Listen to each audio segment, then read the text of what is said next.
Four teenage girls walked into work on a Friday night in December and never walked back out. They were found in the back room of a yogurt shop before sunrise. Bound. Shot once each in the head. And covered in fire that was never meant to be discovered. Here is what no one has been able to answer in over 30 years. Who had the skill to do all of that and simply disappear? If this case is already pulling you in, hit that subscribe button right now. Midnight Crime covers the cases the world forgot too soon. Drop a comment below and tell us what your first instinct says about this one. It was a Friday. The kind of Friday that teenagers look forward to all week. The I Can't Believe It's yogurt shop on North Lamar Boulevard in Austin, Texas was still open past 10 in the evening. Four girls were working the closing shift. Jennifer Harbison was 17 years old, her younger sister Sarah was 15, their friend Eliza Thomas was also 17, and Amy Ayers was just 13 years old. 13. Let that number sit with you for a moment. Amy was the youngest employee in the store that night. She was not supposed to be there. She had come in earlier to visit Jennifer, who was her close friend, and according to people who knew her, she simply stayed to help close up. That detail matters. Because it means whoever came into that shop that night encountered one more person than they may have planned for. The shop closed at 11. A customer placed the last recorded order sometime around 10:15 in the evening. After that, the girls began their closing routine. Cleaning equipment, wiping counters, counting the register, preparing to go home. Normal. Routine. Safe. At approximately 11:13 that night, a fire alarm was triggered at the location. By the time fire crews arrived, the building was fully engulfed. When they entered, they found the four girls in the back storage room. They were not victims of the fire. The medical examiner confirmed that all four had been killed by close-range gunshot wounds to the head before the fire was ever set. All four had been bound. There was evidence of sexual assault. And the fire had been deliberately started in multiple locations inside the building. This was not a robbery that escalated. This was planned. Here is where the case gets complicated. Most true crime coverage of this case focuses on the arrests and the confessions. But there are details from the original crime scene that rarely get discussed. And those details raise questions that still have no clean answer. First, the fire was started in multiple points inside the building. Investigators identified at least 2 separate origin points. This means whoever did this took time after the killings to carefully position the fire. That takes a specific kind of mental composure. You do not do that in a panic. You do that when you are operating with intention. Second, the bindings used on the victims showed a level of organization that suggested either prior planning or prior experience. The girls were restrained in a way that controlled them completely. Third, there were no signs of forced entry. The front door showed no damage. Which means one of two things. Either the girls knew whoever came in, or the door was still unlocked during closing and someone walked in before they had a chance to secure it. Neither answer is simple. And the investigators in 1991 could not conclusively determine which one was true. The fire burned hot. But it did not burn clean. When forensic investigators worked through the scene, they recovered something important. Biological evidence. A partial DNA profile was eventually developed from material found at the scene. This profile did not match any of the 4 victims. It belonged to an unknown male. And here is what competitors covering this case often leave out. That DNA profile has been run against the national database multiple times across multiple decades. It has never returned a confirmed match. Not once. That means whoever left that biological material either was never arrested for anything that required a DNA sample, or the sample itself was too degraded to produce a fully conclusive identification. Both possibilities are deeply disturbing in different ways. If you are still watching at this point, drop a comment with "still here" because we are about to get into the part of this case that genuinely should not be possible in a modern justice system. For nearly 8 years after December 6, 1991, the case went cold. Leads came in and faded, suspects were questioned and released, and 4 families lived in a silence that had no answer inside it. Then in 1999, 2 young men were arrested. Robert Springsteen IV and Michael Scott. Both men had been teenagers living in Austin at the time of the murders. Both were brought in for questioning. And both gave confessions. The confessions were detailed. They placed both men inside the yogurt shop on the night of the killings. They described the events in a way that seemed to confirm guilt. Convictions followed.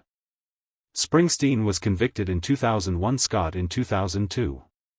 For a moment it appeared the case was finally closed. But here is what the coverage at the time did not fully examine. The confessions had serious problems. In Springsteen's confession there were details that did not align with confirmed physical evidence from the scene. Specific descriptions of the layout, the positioning of the victims, the sequence of events. Some of these details contradicted what forensic investigators had documented. When defense attorneys began pulling the confessions apart in post-conviction hearings, the inconsistencies became impossible to ignore. And then something even more significant happened. The partial DNA profile recovered from the scene was tested against both Springsteen and Scott. It did not match either man. Not Springsteen, not Scott, not either of the 2 additional suspects who had been investigated alongside them. The DNA from that scene belonged to someone who was never charged.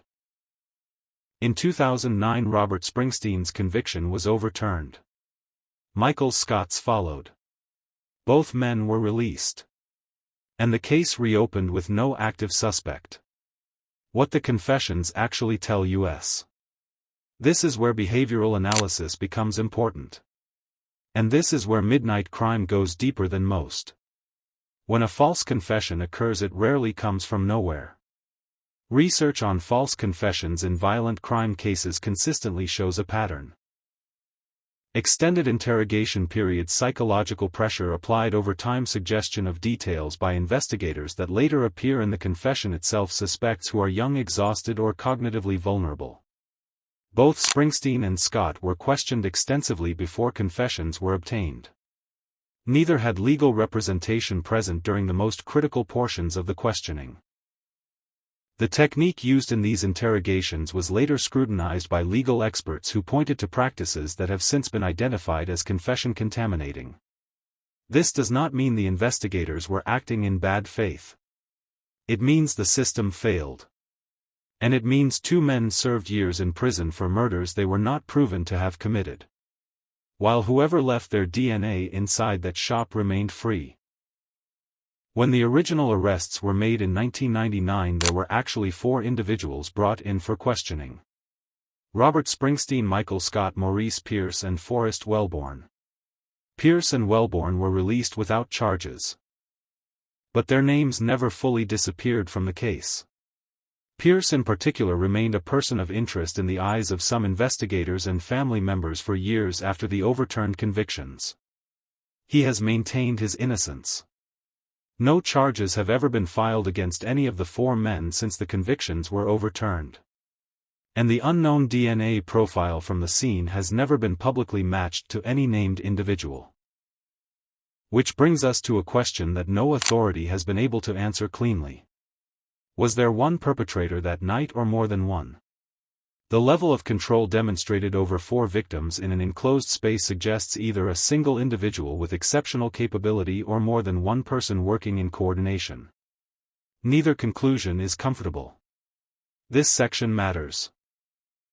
Because in cold case coverage it is easy to get consumed by evidence and timelines and forget that 4 real girls did not come home that night. The Harbison family lost 2 daughters in a single evening. Barbara Harbison, the mother, has spoken publicly about the case across multiple years. She has described living in a permanent state of unresolved grief. Not just because her daughters were killed, but because no one has ever been held accountable in a way that held. The Thomas family and the Ayers family have carried the same weight. Amy Ayers was 13 years old. She was not scheduled to be working that night. She was there because she was a good friend who wanted to help. That is who she was. And that is who was taken. Every inconsistency in this case, every overturned conviction, every cold trail is not just a legal failure. It is a continuation of harm to families who have already lost everything. This is where midnight crime adds what others have left out. In the years following the overturned convictions, the Austin Police Department did not formally close the case. It remains an open homicide investigation. The partial DNA profile developed from the scene continues to be compared against new entries in national and state databases. As recently as within the last several years, representatives from the Austin Police Department have publicly confirmed the case is still being actively worked. In 2020, the case received renewed attention when a group of investigative journalists and cold case researchers began a coordinated review of the original evidence. Their review raised specific questions about the fire investigation methodology used in 1991 and whether certain accelerant patterns were correctly interpreted at the time. This matters because the fire was central to establishing the premeditation aspect of the crime. If the fire analysis contained errors, it could affect the reconstruction of events that night. No formal revision to the official timeline has been released. But the scrutiny itself tells you something. 30-plus years later, trained investigators still believe there is something in this case that has not yet surfaced. Let midnight crime be clear here. What follows is a presentation of possible explanations grounded in verified case details. These are not confirmed conclusions. Theory 1: a single organized perpetrator. The evidence of planning, the control over 4 victims, the deliberate fire starting, and the clean exit all suggest the possibility of one highly organized individual acting alone. This person would need to be physically capable of controlling the situation, psychologically composed enough to carry out each step without leaving fingerprints, and familiar enough with the shop or the routine to time their entry correctly. The DNA evidence supports the involvement of at least one unknown male. The fact that no forced entry was found supports either familiarity with the location or opportunistic entry through an unlocked door. This theory is the one most aligned with the physical evidence as it currently stands. Theory 2: 2 or more perpetrators. The level of control over 4 individuals and the methodical execution of multiple separate steps on the same night is extremely difficult for one person to manage without significant training. Some investigators and analysts who have reviewed the case publicly have suggested the coordination involved points toward more than one person. If this is true, it significantly complicates the DNA picture. It means additional individuals may have been present who left no recoverable biological trace. It also raises the question of how a group of people carried out something this organized in a commercial location on a Friday night without being seen entering or leaving. Theory 3: someone known to the victims or the shop. The absence of forced entry is one of the most persistently discussed details in this case. If the door was locked when the perpetrator arrived, one of the girls would have had to open it. That either means they recognized the person, or they opened the door to a stranger, which would be unusual behavior during a closing shift for a teenage employee. This theory does not currently have evidentiary support strong enough to point to a specific individual. But it is the one that families and investigators have returned to repeatedly. Because it suggests the answer may have always been closer than anyone wanted to believe. Here is what 30-plus years of investigation has produced. For confirmed murders: 1 unknown DNA profile, 2 overturned convictions, 4 cleared suspects, and no one currently charged. The fire that was supposed to erase everything failed. And yet everything it left behind has still not been enough. That is the true horror of this case. Not just the violence of that December night, but the silence that followed it. The system moved. Made arrests, won convictions, then watched them fall apart. And the families went back to waiting.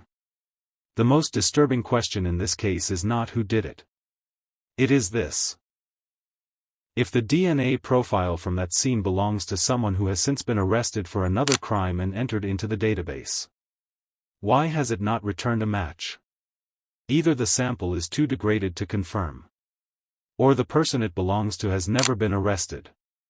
Both answers mean they are still out there, somewhere, living an ordinary life, while 4 families in Austin, Texas are still waiting for a name.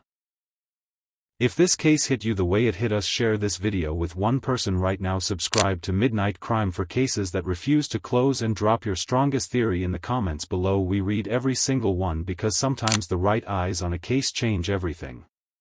Midnight Crime, the cases that refuse to rest.